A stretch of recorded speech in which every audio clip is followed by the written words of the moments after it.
63 சங்கீதம் 7 வசனத்தை வாசிக்கலாம்.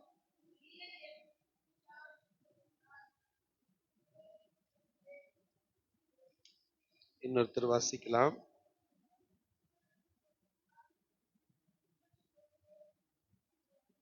எல்லாரும் சேர்ந்து வாசிக்கலாம்.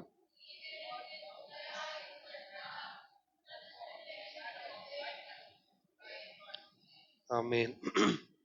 இந்த சங்கீதத்துல இந்த 7 வசனத்துல களி கூறுகிறேன் என்பது ஆங்கிலத்துல பிரசன்ட் கண்டினியூஸ் என்று சொல்லக்கூடிய இலக்கண குறிப்பு. Present continuous.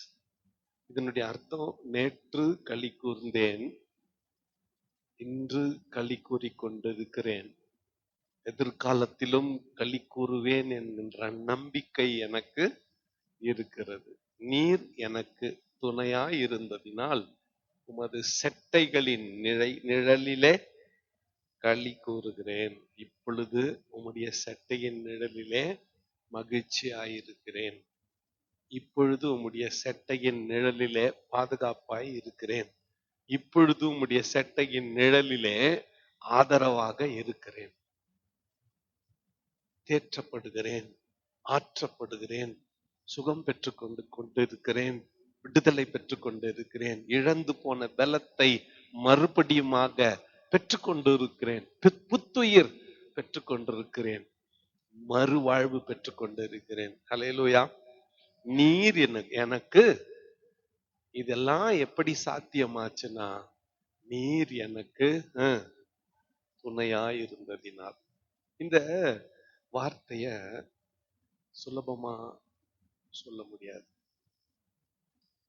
இது எப்போனா தாவீது எருசலேம்ல தன்னுடைய அரண்மனையில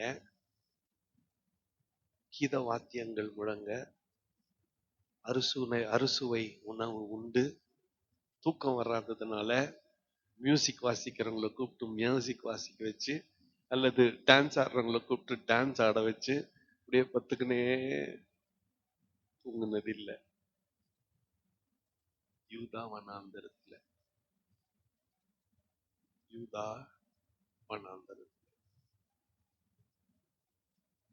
சத்துருக்களுக்கு பயந்து வாழ்ந்து கொண்டிருக்கிற நாட்கள். நியாயப்படி பார்த்தா நம்ம ஆண்டவர் மேல கோவப்பட்டுக்கணும். சொந்த வீட்டில இருந்து துரத்தப்பட்ட நாட்களில தன் வீட்டுக்குள்ளே வாசம் பண்ணாமல் வனாந்தரத்துல சஞ்சரித்து கொண்டிருந்த போது,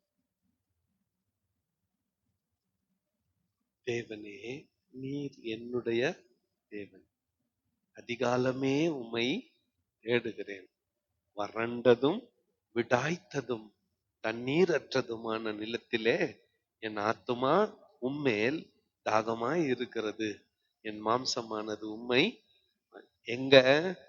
வறண்டதும் விடாய்த்ததும் தண்ணீர் அற்றதுமான நிலத்திலே என் ஆத்துமா உம்மேல் தாகமாய் இருக்கிறது. சாப்பாடு இல்ல, தண்ணி இல்ல, தூங்குறதுக்கு நல்ல இடம் இல்ல, சத்துருக்களால பயம், எதிராளிகள் எப்போ வந்து கொன்று போடு விடுவார்களோ என்கின்ற பயம், காட்டு மிருகங்கள் வந்து எப்பொழுது தாக்கி அழித்து விடுமோ என்கின்ற பயம். அந்த நேரத்தில் இப்படியே பரிசுத்த ஸ்தலத்தில் உம்மை பார்க்க ஆசையாய் இருந்து உமது வல்லமையையும் உமது மகிமையையும் கண்டேன். ஆலயத்துல வந்து உம்மை பார்க்கணும்னு ஆசை, இப்போ வர முடியாத சூழ்நிலை. நம்ம சாக்கு போக்கு காத்துங்கிறோம். we are waiting. என்னத்துக்கு? லீவ் லெட்டர் கொடுக்கறதுக்கு சர்ச்சுக்கு. இன்னைக்கு லீவ் போட்டுடலாம், இன்னைக்கு வேணாம், ஒரு டயர்டா காத்துங்கிறோம் வாய்ப்புக்காக. ஆனா அவன் பாருங்க, உம்முடைய ஆலயத்தில் பரிசுத்த ஸ்தலத்தில் உம்மை பார்க்க ஆசையாயிரு. இங்கே பரிசுத்த ஸ்தலத்தில் உம்மை பார்க்க இந்த தாவீதுக்கு ஆண்டவர் மேல இருந்த அந்த அன்பு இருக்குது பாருங்க. அத சில வார்த்தைகளால் அழகாக விவரிச்சிருப்பான். உம்மை பார்க்கன்னா ஆசையா இருந்தது. ஆனா என்னால் அங்க வர முடியல. வனாந்திரத்திலே என்னை ஆற்ற தேற்ற நீர் வந்து விட்டீர். ஆமா தானே? உமது வல்லமையையும் உம்முடைய மகிமையையும் கண்டேன். எங்க? யூதா வனாந்திரத்துல. எங்க கண்ட? யூதா வனாந்திரத்துல. படுக்க கூட இடம் இல்லை, குடிக்க தண்ணி இல்ல, சாப்பிட சாப்பாடு இல்ல, எந்த பக்கம் திரும்பினாலும் தனிமை, பயம். இந்த நிலைமையில ஜீவனை பார்க்கிலும் உம்முடைய கிருபை நல்லது, என் உதடுகள் உம்மை துதிக்கும். இது நல்லா சுகமா படுக்கையில படுத்துட்டு நல்ல வயிறு நிறைய சாப்பிட்டு நமக்கு ரெண்டு விஷயம் தூக்கம் வராது. ஒண்ணு, சாப்பிடலன்னா தூக்கம் வராது. இன்னொன்னு, அளவுக்கு அதிகமா சாப்பிட்டா கூட சொல்லுங்க தூக்கம் வராது. ஒரு அளவு கட்டிங்க வைக்க சொல்லிக்கிறாங்க. ஒரு அளவு, அந்த அளவோட சாப்பிடணும். எதுவா இருந்தாலும் அதிகமா சாப்பிட்டு அப்புறம் தூக்கம் வராது. இவன் சாப்பாடு இல்லாம தூக்கம் வராத நிலைமை. இவன் சொல்றான், ஜீவனை பார்க்கிலும் உம்முடைய கிருபை. வசதியா படுக்கையின் மேல படுத்துங்கிறப்போ சொன்னா அதுல ஒரு ஒரு மேன்மை இல்ல. எந்த பக்கத்திலும் ஆபத்து, வறுமை, குடிக்க தண்ணி இல்ல, வனாந்திரத்துல வாழ்க்கை. அந்த மாதிரி நேரத்துல இந்த ஜீவனை பார்க்கிலும் உம்முடைய கிருபை நல்லது, என் உதடுகள் உம்மை துதிக்கும் என்று சொன்னான். என் ஜீவனுள்ள மட்டும் நான் உம்மை துதித்து உமது நாமத்தை சொல்லி கையெடுப்பேன். இது இது எப்படி தருமா? எப்ப இப்படி பண்ணுவோம் நம்ம சொல்லுங்க? வழக்கமா அப்படின்றவங்க நம்ம ஹாய். ஒரு சிலர் பார்த்தா கூட பார்க்காதவங்க இல்ல. ஏன் டெய்லி தான் பார்க்கறது, டெய்லி தானே பார்க்கறோம். ஒரு சிலர் ரொம்ப உச்சக்கட்ட மரியாதை கொடுக்கணும்னு என்ன பண்றோம்? இதுதான் தாவீது சொல்றான். எந்த மனிதரை பார்த்து நம்ம இப்படி கையெடுக்க வேண்டிய அவசியம் இல்லை. ஆனா தாவீது சொல்றது, உம்மை உயர்த்தி நான் என்ன பண்றேன்?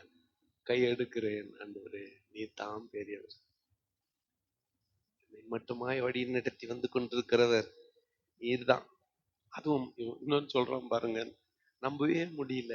நின்னத்தையும் கொழுப்பையும் உண்டது போல என் ஆத்துமா திருப்தி ஆகும், என் வாய் ஆனந்த களிப்புள்ள உதடுகளால் உம்மை.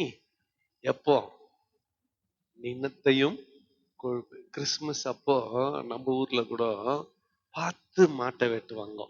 நம்ம தானே பார்த்து ஆடு, அதுக்காகவே வளர்த்த கோழி, கிறிஸ்துமஸ்க்காகவே. நம்ம தானே நம்ம வீட்டுல எல்லாம் கூட சீரியல் எல்லாம் ஆஃப் பண்ணிட்டு, லைட் ஆஃப் பண்ணிட்டு படுத்துருவோம். ராத்திரி எல்லாம் சீரியல் போட்டு கடை திறந்து வச்சுக்கிறது கிறிஸ்துமஸ் அப்ப தெரியல.